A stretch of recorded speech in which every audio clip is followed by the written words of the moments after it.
ኢትዮጵያ የገንዘብ ስርዓትን ከለወጠች በኋላ አምራች ባለመሆኗ የውጭ ምንዛሬ የምታገኘው አንድም ከአገልግሎትና ሁለትም መሬት ከሚያበቅለው ከቡና ሰሊጥና ሌሎች የቅባት እህሎች ብቻ ነው። ሌላኛው የአበዳሪ ሀገሮችና ለጋሾችን እጅ መመልከት ነው። በሌላ በኩል አበዳሪ ሀገሮች ገና ለገና ዶላሩን የውጭ ምንዛሬውን ለመለቀቅ ይህን አድርጉ፣ ይህንን አንሱ፣ ይህን ጣሉ እያሉ ጫና ያደርጋሉ። የእነዚህን ሀገሮች ወይም ደጋፊ ድርጅቶች ጥምዘዛ መንግስት ይቀበላል። በዚህም ሰበብ ታክስና ተደራራቢ አገልግሎት ክፍያዎች ህዝቡ ጫንቃ ላይ ይጫናል። በዚህ ማዕዘን ህዝብ ያማርራል። የተሰማውም ይህ ነው። ኢትዮጵያ መሬት ካበቀለው ውጪ አምርታ ወደ ውጪ ልካ የውጭ ምንዛሪያ አታገኝም።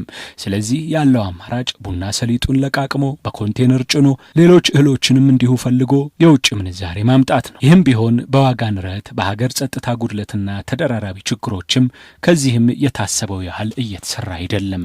ታዲያ ማጣፊያው ምን ሊሆን ይችላል? በአንድ በኩል የውጭ ምንዛሬ አስተዳደሩና ፍላጎቱ አልተመጣጠንም ይባላል። በሌላ በኩል ሀገር ወደ ውጭ ልካ ልታገኝ ያሰበችው የውጭ ምንዛሬ እንደ ልቡ እየመጣ አይደለም። ስራውም እዚህና እዚያ ባለ ግጭት ሰበብ እየተደነቃቀፈ ነው ይባላል። ታዲያ ምን ተሻለ? አቶ ክቡር ገና የኢኮኖሚ ተንታኝ ናቸው። ለምሳሌ አሁን ማለት የኮሪዶር ሪፎርም ተብሎ ይመጣል፣ የፋይናንስ ሪፎርም ተብሎ እየተጀመረ አለ፣ የዚህ ጦርነቱ ሁኔታ አለ። በሌላ በኩል ደግሞ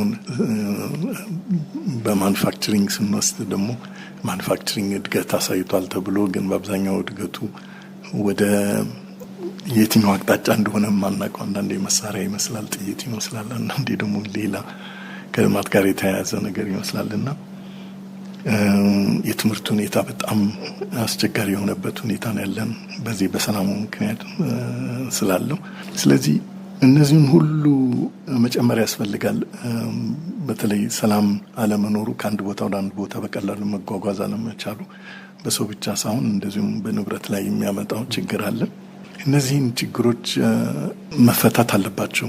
ወደድንም ጠላንም በአንድ ጊዜ ላይፈቱ የሚችሉ ናቸው። ግን መጀመሪያ ችግሮችን ለመፍታት ችግሮች አሉ ብለን መጀመሪያ ማወቅና እነዛን ማመን በግድ ያስፈልጋል። እነዛን ችግሮች በየሁኔታው መፍታት ይኖርብናል። የፖለቲካ ችግር ከሆነ በፖለቲካ መልኩ መፍታት፣ የሰላም ችግርና የኃይል ችግር ወይም ደግሞ የውንብድና ችግር ከሆነ የውንብድና ችግር በሚፈታበት መፍታት።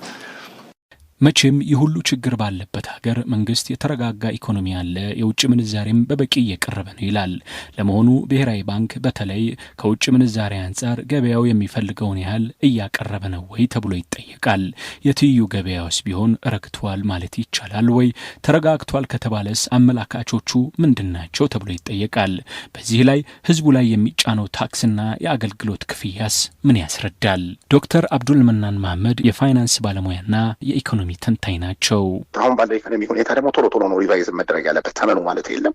የዜጎችን የገቢ ሁኔታን ማገናዝቦ በጣም ቶሎ ቶሎ ማድረግ አለበት እና ይሄ ተቀጣሪውን ህብረተሰብ ላይ ያረፈበትን ቀንበር ቢቀንሱለት ጥሩ ነው። ሌላው ደግሞ ሀገር ሰላም ከሆነ ጥሩ ፖሊሲ ካለ ብዙ ሰዎች ይሰራሉ፣ ሰፊ ታክስ ቤዝ ይኖራል፣ ከዛ መሰብሰብ ይቻላል። ሶስተኛው ደግሞ መንግስት ወጪውን ይቀንስ፣ አላስፈላጊ ወጪ ይቀንስ።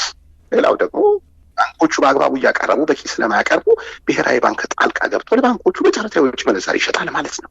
ስለዚህ ባንኮቹ የውጭ ምንዛሪ በቂ ይኖራቸዋል፣ ያቀርባሉ የሚል ነው። ስቲል ግን በደረኛ የብላክ ማርኬቱ ላይ ምን ተጽዕኖ አላመጣም። ተመኑ ላይ ብዙ ጊዜ ቼክ አደርጋለሁ። ጨረታው ከመውጣቱ አንድ ቀን በፊትና ጨረታው ከወጣ በኋላ ብዙ ጊዜ ተጽዕኖ ካለ ታይዋለህ። ብላክ ማርኬት ተመን ላይ ኦፊሻል ተመኑን 100% ይዘነጉትም ይመስላል እና በራሳቸው እንደ ድሮ መሻሻት ጀምረዋልና ይሄ በጣም ጠቋሚ ነገር ነው ለብሔራዊ ባንክ። ወደፊት እርግጠኛ ነኝ ጫና መምጣቱ አይቀርም ከና ኢሜፍ ጋር ማርኬት እና በኦፊሻል ተመኑ መካከል ሰፊ ልዩነት አለና አቀራርቡት የሚል እና ምን መሰለህ ኤክስፔክት ማድረግ ወሰደን ይሆን አንድ ቀን ማሻሻያ ሊያደርጉ ይችላሉ። መንግስት አድገናል፣ ተመንድገናል ይላል። ለመሆኑ የምን ያሳያል? ባለሙያዎቹ መንግስት ነገሮች እየተበላሹ ዝም ብሎ መመልከቱ አደገኛ ነው ይላሉ። የክቡር ገናን ሀሳብ እንስማ። የኢኮኖሚው ችግር እንደዚህ ዝም ብሎ አድገናል ስንል ያውና በዚህ በዲቫሉሽኑ ምክንያት ከዚህ በፊት ኬንያን ኢኮኖሚ በለጥን ስንል አሁን የኬንያ ኢኮኖሚ ትቶን እየሄደበት ሁኔታ እየታየ ነው እና መልስ መስጠት መቻል አለብን። ለምንድን ነው ይሄ የሆነው?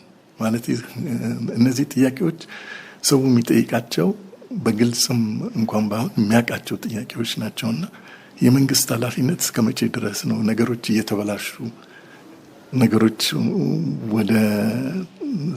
ወደ ታች ማለት ወደ ላይ ከመውጣት ወደ ታች እያዘቀዘቁ በሄዱበት ወቅት ላይ እነዚህ ችግሮች እንደሌሉ አድርገው አገሪቷ ሰላም ናት፣ አገሪቷ ጥሩ እየተንቀሳቀሰች ነች፣ አገሪቷ በዓለም ደረጃ ተሰሚነቷ እያደገ ነው የሚባለውን ተረት መተው መጀመር መቻል አለብን። ኢትዮጵያ ዛሬም በተለያዩ የኢኮኖሚ አመላካቾች አንዴ ወደዚያ አንዴ ወደዚህ የሚል የኢኮኖሚ ስርዓት እንዳላት ባለሙያዎቹ በተደጋጋሚ ይናገራሉ።